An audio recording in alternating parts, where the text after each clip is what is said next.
The CIA director didn't usually attend diplomatic briefings. But when his phone buzzed with a code he hadn't seen in 15 years, he left his office so fast his secretary thought it was an emergency. It was. In the command center, they were still screaming at the translator. "She sabotaged us. She doesn't know what she's doing. Fire her before she destroys everything." Director Morrison walked past all of them, straight to the young woman standing silently in the corner. He looked at her face. Then he opened his tablet and pulled up a file marked "Classified, Eyes Only Project Bubble Activation, 15 years dormant." And suddenly every person in that room went silent, because they had just realized she wasn't a translator at all. Before we continue, make sure to subscribe to Veterans and Heroes Stories so you never miss these true tales of courage. And tell us in the comments, where are you watching from today? Sarah Chen had been standing in the same corner of the command center for 47 minutes. Not because anyone told her to stand there, but because it was the only place in the room where she could see every face, every screen, and both exits simultaneously. Old habits. The kind you learn when you're 11 years old and someone teaches you that survival isn't about being the smartest person in the room. It's about being the most aware. She was 26 now. 15 years had passed since Project Bobble had recruited her from a language academy in San Francisco.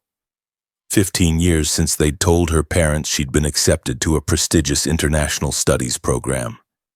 15 years since she disappeared into a world that officially didn't exist. And for 15 years, she had been invisible. Until today. "Explain yourself, Miss Chen." General Patterson's voice cut through the chaos like a serrated blade. He was standing at the head of the conference table, his chest full of ribbons that represented 3 decades of military service. His face was red. The vein on his temple pulsed visibly. Sarah didn't look at him directly. Instead, she watched his reflection in the dark screen of a monitor to his left. Body language told more truth than words ever could. "I translated exactly what Minister Volkov said, sir." Her voice was steady, not defensive, not apologetic, just factual. "Bullshit." Colonel Brennan slammed his hand on the table. "I've worked with Russian officials for 20 years. I know what he said. And what you translated was not only wrong, it was inflammatory." Murmurs of agreement rippled through the room. 12 people total.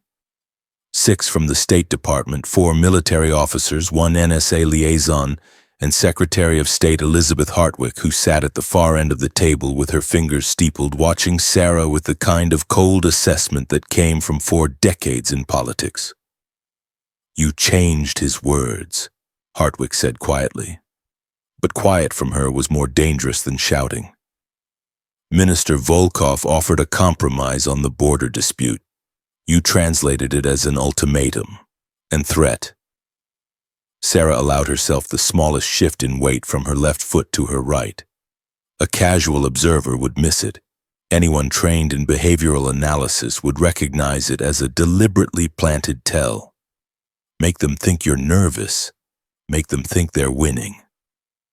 "I translated his exact words, Madam Secretary." "Then you don't understand Russian as well as your file suggests." This came from Ambassador Mills, a thin man with silver hair who had spent 12 years at the Moscow embassy. "Because what came out of your mouth nearly started a war." The word hung in the air like smoke. War. That's what they thought this was about. A mistake, an incompetent translator who'd gotten in over her head and misconstrued a critical negotiation. Sarah had spent 3 months embedded in this delegation, 3 months of being invisible, 3 months of translating breakfast orders and weather small talk and bureaucratic pleasantries. 3 months of being dismissed as the language girl, while these people conducted the kind of diplomacy that looked impressive in photos but accomplished nothing of substance. Until today. Because today Minister Volkov hadn't been talking about border disputes, he'd been activating something far more dangerous. The Russian delegation has withdrawn from negotiations, Patterson said, his voice tight with barely controlled fury. They're calling your translation a deliberate provocation. Their military has gone to elevated alert status. We're looking at potential conflict within 48 hours. Because of you, Brennan added, pointing at Sarah like she was evidence at a crime scene. Sarah said nothing. She had learned a long time ago that silence was the most powerful response in a room full of people who needed to talk. Get her out of here. Hartwick stood, gathering her papers with sharp, angry movements. I want a formal investigation. I want to know how someone this incompetent ended up on my delegation, and I want her security clearance suspended immediately. 2 Secret Service agents moved toward Sarah, professional, efficient, prepared to escort her out of a room she should never have been allowed to enter in the first place. That's when the door opened. Director James Morrison was 62 years old. He had spent 40 years in intelligence work, starting as a field officer in East Berlin and rising through ranks that most people didn't know existed. He had the kind of face that forgot itself 5 minutes after you looked away, deliberately unremarkable, strategically forgettable. But the way he entered the command center was neither. He moved with the controlled urgency of someone responding to a crisis only he understood. His eyes swept the room once, cataloging every person, every position, every potential threat with the trained efficiency of someone who had survived 3 assassination attempts and a career's worth of operations that would never appear in any official record. Then he looked at Sarah, just for a moment, less than a second, but in that glance she saw recognition, confirmation, and something that might have been respect. Director Morrison. Hartwick's surprise was evident. I wasn't aware the CIA had been briefed on this situation. They hadn't been. Morrison's voice carried the flat authority of someone who didn't need to raise it to be heard. Not officially. He walked past Patterson, past Brennan, past the Secret Service agents who had frozen mid-step, uncertain whether they were still authorized to remove Sarah from the room. Morrison stopped 3 feet from her, close enough to speak quietly, far enough to maintain professional distance. Activation code Babel 77 Sierra, he said so softly that only Sarah could hear. Her face didn't change, but her right hand moved slightly, fingers forming a sequence that looked like nervous fidgeting to everyone watching. To Morrison, it was a response in tactical sign language. Confirmed. Protocol active. Standing by. Morrison nodded once. Then he turned to face the room and pulled his tablet from his jacket. What you're about to see is classified at a level that supersedes everyone's clearance in this room except mine. He tapped the screen. But given the current situation, exposure is unavoidable. Director, what the hell is going on? Patterson's confusion was turning to anger. Morrison held up the tablet so everyone could see the header. Classified. Eyes only. Project Babel Deep Cover Linguistic Intelligence. Establishment, 2009. Current assets, 7 active worldwide. Sarah Chen is not a translator, Morrison said simply. The silence that followed was absolute. Hartwick sat back down slowly. Mills stopped mid-reach for his phone. Brennan's mouth opened but no sound came out. Morrison continued, his voice steady. Sarah Chen is a Level 7 linguistic intelligence officer. She has been operating under deep cover for 15 years. She speaks 19 languages fluently, including 5 classified dialects used exclusively in intelligence and military communications. She has an eidetic memory for linguistic patterns, cultural context, and subtext analysis. He swiped to the next screen. She was recruited at age 11 when CIA linguists identified her as one of 7 individuals worldwide with a neurological structure that allows for perfect pitch recognition in tonal languages, simultaneous multilingual processing, and real-time semantic analysis across cultural contexts. Sarah remained motionless in the corner. This wasn't her story to tell. Not yet. Morrison pulled up another document. Project Babel was created to embed linguistic intelligence officers in diplomatic and military operations where traditional signals intelligence would be insufficient. These officers don't just translate words. They analyze intention, detect deception, identify coded communications, and when necessary, intervene in conversations to prevent catastrophic outcomes. Intervene, Hartwick repeated slowly. You mean manipulate? I mean protect American interests when the people in the room don't realize they're being played. Morrison's tone sharpened, which is exactly what happened this morning. He tapped the tablet again, and a recording began to play. The voice that came through the tablet's speaker was Minister Volkov's, speaking Russian, clear and measured. Morrison let it play for 10 seconds, then paused it. Ambassador Mills, he said, would you care to translate what you just heard? Mills hesitated, then spoke carefully. He said, we are prepared to consider a compromise on the territorial dispute if your government demonstrates good faith in the economic sector. Correct, Morrison said. That's what the words literally mean. He pressed play again. This time, when he paused, he looked at Sarah. Miss Chen, your translation, please. Sarah stepped forward slightly, not aggressive, just enough to claim space in the room. Minister Volkov said, we are prepared to consider a compromise on the territorial dispute if your government demonstrates good faith in the economic sector. But the phrase he used for demonstrates good faith was pokazat, dobruyu volyu. In formal diplomatic Russian, that phrase means show good faith. But Minister Volkov spent 6 years in Directorate S of the SVR before transitioning to diplomatic cover. She let that sink in. In SVR operational code, which uses modified Russian with specific lexical triggers, pokazat dobruyu volyu means confirm asset compliance. He wasn't talking about economic cooperation. He was signaling to a Russian intelligence asset in this room that it was time to confirm their operational status. The temperature in the command center seemed to drop 10 degrees. That's... Mills started, then stopped. That's speculative.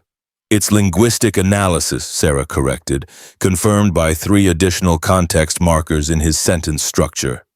The use of gotovi rasmatriva, which in standard Russian means prepared to consider, but in intelligence context means ready to activate. The placement of his pause before ekonomikeskum sektore, which created artificial emphasis. And the fact that he touched his left collar pin twice while speaking, which is a known SVR confirmation gesture. Morrison pulled up another document. Sarah flagged this phrase pattern in real time and made a split-second operational decision. If she had translated it literally, the asset in this room would have received confirmation to proceed with whatever operation Directorate S had planned.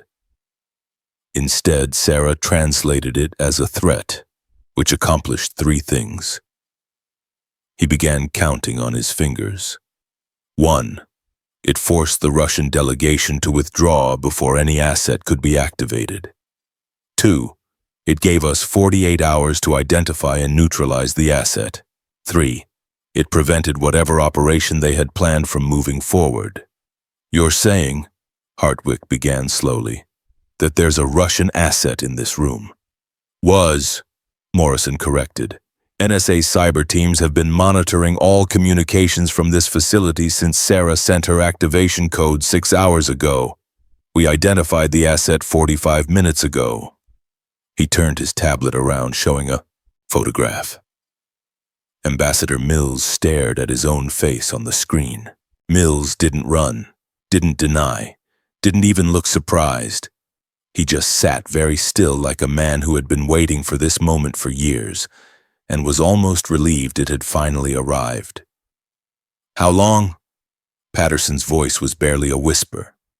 The file says 8 years, Morrison replied. Recruited during his posting in Moscow. Classic compromise operation.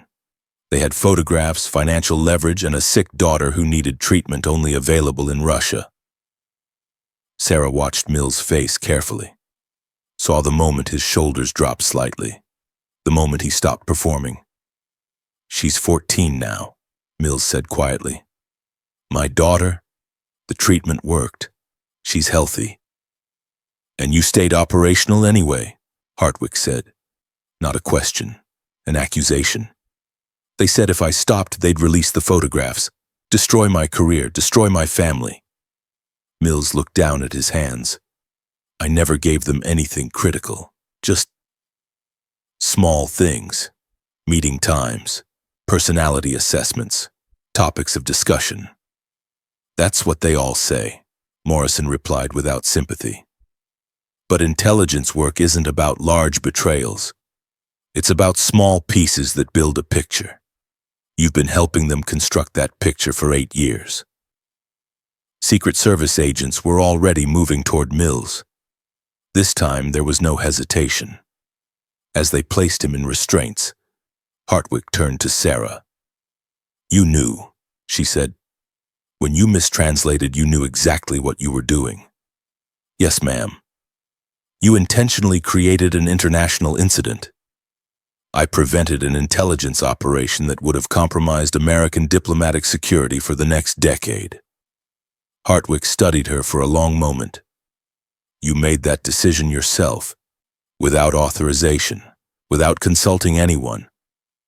"That's what Level 7 authorization means," Morrison interjected. "Babel officers are empowered to take immediate action when they identify active intelligence threats in real time. Sarah's judgment call this morning just saved lives and prevented an intelligence breach that would have taken years to uncover through traditional means." "And if she'd been wrong?" Brennan demanded. Sarah answered before Morrison could. "Then I would have accepted full responsibility for the diplomatic consequences and immediate termination." "She wasn't wrong," Morrison said flatly. "Her analysis was perfect, as it has been for 15 years. He closed his tablet. "Mills has been taken into custody. The Russian delegation will be informed that we've identified their asset, and that any further operations will be met with appropriate responses. The diplomatic crisis will de-escalate within 12 hours, and will publicly attribute it to translation errors and cultural misunderstandings. Meanwhile," he continued, looking directly at Hartwick, "Sarah Chen will be extracted from this operation and reassigned. Her cover as an incompetent translator is now operational fact, which means she's perfectly positioned for her next assignment." 3 hours later, Sarah sat in a secure room 5 floors below the command center, the kind of room that didn't appear on building blueprints, the kind where conversations happened that would never be recorded or acknowledged. Morrison sat across from her, 2 cups of coffee between them. "You cut it close," he said. "I had to be certain." Sarah wrapped her hands around the warm cup. "If I'd activated too early, Mills would have suspected. If I'd waited too long, he would have confirmed his operational status to Moscow. You risked an international incident on a timing calculation. That's the job." Morrison smiled slightly. "Your parents think you work for an international consulting firm." "I do. Just a very specific kind of consulting. They're proud of you. They're proud of someone who doesn't exist." Sarah took a sip of coffee. "The daughter they raised became someone else a long time ago." "Regrets?" Sarah thought about that, about being 11 years old and realizing she could hear patterns in language that other people couldn't, about the CIA recruiter who had explained that her brain was unique, that she could serve her country in ways no one else could, that it would mean sacrifice, isolation, a life of deliberate invisibility, about 15 years of being underestimated, dismissed, and ignored while she prevented crises that no one would ever know about. "No," she said finally.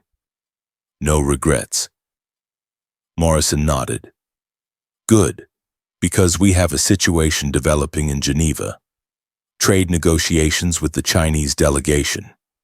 We need someone who can speak Mandarin, Cantonese, and understand the dialectical variations used in intelligence communications. When? 3 days? Sarah set down her coffee cup. What's my cover? Junior economic analyst, fresh out of graduate school, eager to please, slightly overwhelmed by the importance of the assignment. So myself, 15 years ago. Exactly. Morrison stood. You'll receive your briefing materials tonight. Full background, personality profiles, known intelligence assets in the delegation. Same protocol as this operation. Understood? Morrison paused at the door. Sarah, what you did today. Most intelligence officers go their entire careers without making a single decision that matters. You've made 17 in 15 years. All of them correct. 18, Sarah corrected quietly. Morrison raised an eyebrow. There was another asset in the room today. I identified them 4 weeks ago. They're a cleaner. Less important than Mills, but still operational. I've been feeding them harmless information to keep them active while we trace their network. And you were going to tell me this when? Sarah smiled. When the network was fully mapped. Should be another 3 weeks. Morrison shook his head slowly. You're either the best intelligence officer I've ever worked with or the most dangerous. Can't I be both? He laughed.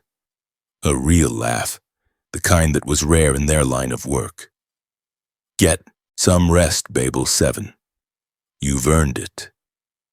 When he left, Sarah sat alone in the secure room for another 20 minutes.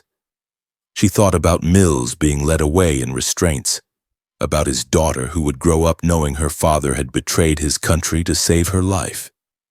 She thought about the people in that command center who had screamed at her, who had called her incompetent, who would never know what she had actually prevented.